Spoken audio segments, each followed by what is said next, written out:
சம வேலைக்கு சம ஊதியம் வழங்க வலியுறுத்தி சென்னை எழும்பூர் காந்தி இருவின் சாலையில் போராட முயன்ற இடைநிலை ஆசிரியர்களை காவல்துறையினர் கைது செய்துள்ளனர்.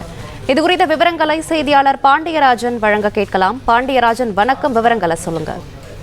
சம வேலைக்கு சம ஊதியம் வேண்டி தொடர்ச்சியாக இடைநிலை ஆசிரியர்கள் அவருடைய போராட்டங்களை சென்னையின் பல்வேறு பகுதிகளில் ஒவ்வொரு நாளும் திடீரென மேற்கொண்டு வருகின்றனர். இந்நிலையில் சென்னை எழும்பூரில் இருக்கக்கூடிய காந்தி இருவின் சாலையில் இன்று அவர்கள் போராட்டம் நடத்தப் போவதாக ஒரு தகவல் வந்த நிலையில் அங்கு காவல்துறையினர் முன்கூட்டியே குவிக்கப்பட்டிருந்தனர். கடந்த 15 நாட்களாக இடைநிலை ஆசிரியர்கள் அவருடைய போராட்ட இடங்களை திடீரென அறிவிப்பார்கள். திடீரென ஒன்று கூடி சாலை மறியலில் ஈடுபடுவார்கள். அதனால் போக்குவரத்து நெரிசல் ஏற்படுவது பொதுமக்களுடைய இயல்பு அந்த பகுதியில் பாதிக்கப்படக்கூடிய சூழல் ஏற்பட்டிருந்தது. நேற்று திருவள்ளிக்கேணியில் இருக்கக்கூடிய வாலாஜா சாலையில் 2000க்கும் மேற்பட்ட ஆசிரியர்கள் அவர்களுடைய போராட்டங்களை முன்னெடுத்திருந்தார்கள். ஆனால் வாலாஜா சாலை பகுதியில் போக்குவரத்து என்பது மாற்றம் செய்யப்பட்டிருந்தது.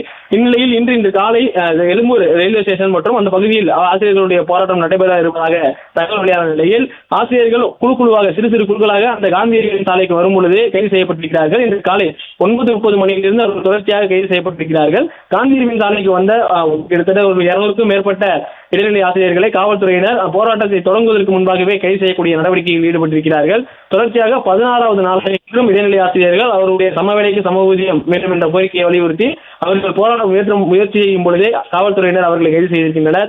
150க்கும் மேற்பட்ட காவல்துறையினர் எழும்பூர் பகுதியில் பாதுகாப்பு பணியில் ஈடுபடுத்தப்பட்டிருந்தார்கள். தொடர்ச்சியாக ஆசிரியர்கள் போராட்டத்திற்கு வந்தால் 3 மணி நேரம் அந்த பகுதியிலே போக்குவரத்து மாற்றம், போக்குவரத்து நெரிசல் உள்ளிட்ட பிரச்சனைகள் ஏற்படுவதாக காவல்துறையினர் தெரிவித்திருந்தார்கள்.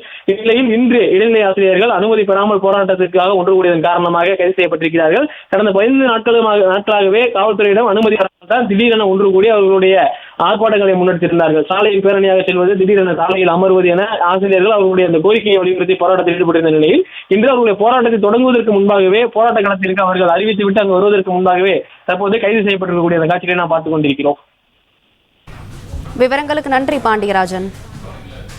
பிளே ஸ்டோர் மற்றும் ஆப் ஸ்டோரில் இருந்து பாலிமர் செயலியை QR கோடு மூலம் பதிவிறக்கம் செய்யுங்கள். செய்திகளை உடனுக்குடன் பெறுங்கள்.